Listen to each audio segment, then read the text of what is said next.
Hello kids, welcome back to online English lesson. Before we start our today's lesson, please pay attention to the examples and try to find a mistake and correct them.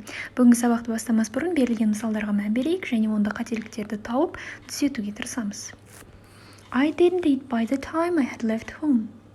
When I had arrived home, my sister already made lunch.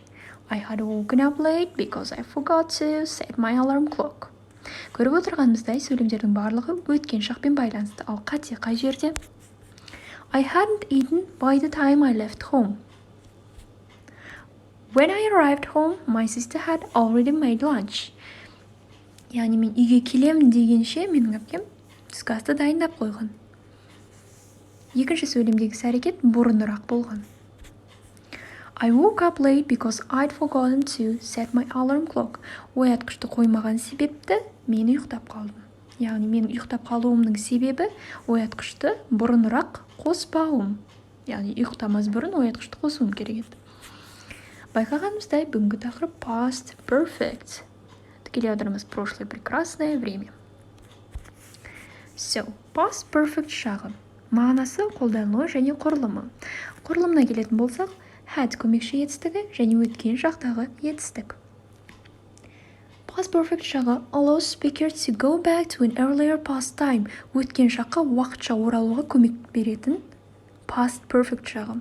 If it's in the past perfect happened before the past simple or continuous. Past perfect шағында тұрған сөйлемнің іс-әрекеті past simple немесе continuous'тан бұрын болған.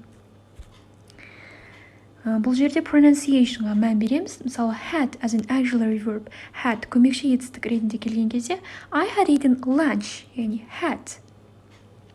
Ал had етістігі негізгі етістік ретінде келсе, яғни had қатарынан келсе, қалай айтамыз? I had a great time, немесе I had a great time. Яғни екінші негізгі етістікке аса мән береміз. I had a great time. Past perfect шағы өзіміздің іске аспай қалған үміт немесе жоспарларымыз жайлы айтқанда жиірек қолданылады. Яғни things we wanted to happen but didn't happen. Біз болуын, яғни орындалуын қалаған, бірақ өкінішке орай іске аспай қалған дүниелер жайлы айтқанда. Common with verbs like wish, hope, intend and want. Көбінесе wish, hope, intend және want етістіктер қолданылады. Stress auxiliary verb. Көмекші етістіктің айтылуына мән береміз.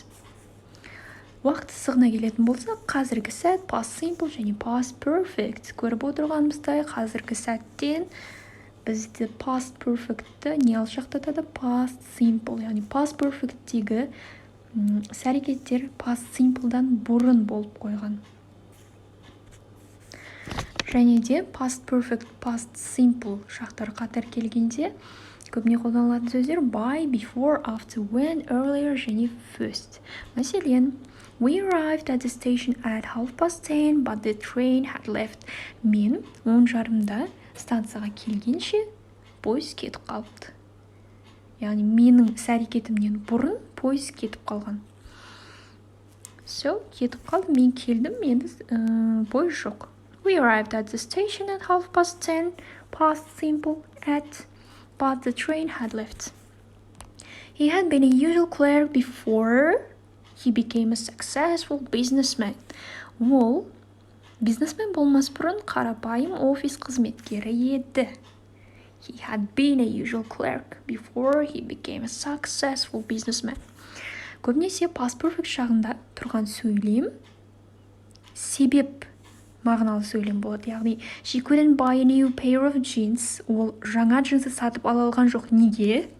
Себебі, as she had lost her credit card. Себебі өзінің кредит картасын жоғалтып алды. Яғни, past perfect шағында тұрған сөйлем себебін түсіндіріп тұр. Past perfect және present perfect шақтары бір-біріне ұқсас. Present perfect ол қазіргі сәтте өткен шақта болған іс-әрекеттің нәтижесін айтып жатамыз. Ал past perfect болса өткен шақта одан бұрынырақта болып кеткен іс-әрекеттің нәтижесі. Яғни бір саты артқа қарай жылжиды. Мәселен, мен қазір сенің үйге келіп тұрмын, есігіңді тоқылдатам, бірақ сен жоқсың. They are not at home. They have gone shopping. Олар шоппингке кетіп қалыпты, яғни дүкен аралауға кетіп қалыпты. Енді мен осы жағдайды ертең қалай айтам? Мен кеше оның үйіне барып едім, есігін тоқылдатқан едім. They were not at home. They had gone shopping. Олар үйінде болған жоқ. олар шоппингке кетіп қалыпты.